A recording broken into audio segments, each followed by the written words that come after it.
as far as like the early cases, my fiance was in Orlando in like early February, like the first week of February, and she was at she went down for a conference, but the first few days before the conference, she went to Disney World and went to like Hogwarts. She's a Harry Potter fan.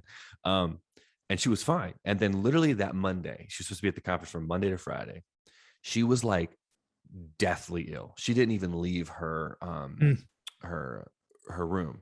And then they sent her to ER or whatever. She got tested, said she had the flu. At that mm. point, they weren't testing for COVID. They were only testing for the flu. I am certain because she everything she said that she had wrong with her was like COVID symptoms, like spot on. The entire hotel got sick. It was like a big thing, and she flew back a week later, not knowing if because they weren't testing for Mm. COVID. So I was certain she had COVID, but those early things that we didn't know, I guess were kind of it's not really you don't know what you don't know, right? And it's something Of that's so course. new. Um, and as But far as go ahead, but the people traveling in those early right? days, like she may have been infectious and everybody else. And that's really what seeded it all over the US because as soon as it started, we saw it everywhere. Major cities, then shortly after we had a lot in New York City as well, because we didn't restrict.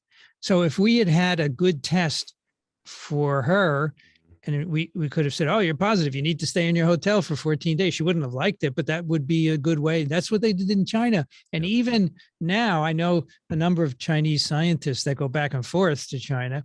You get there, and maybe not today, but at least 6 months ago, you had to stay in a hotel for 2 weeks at your expense. You ate all your meals in the room. You couldn't leave, and they enforced it until you for 2 weeks, and then they let you out. Can you imagine? And they did it. Wow.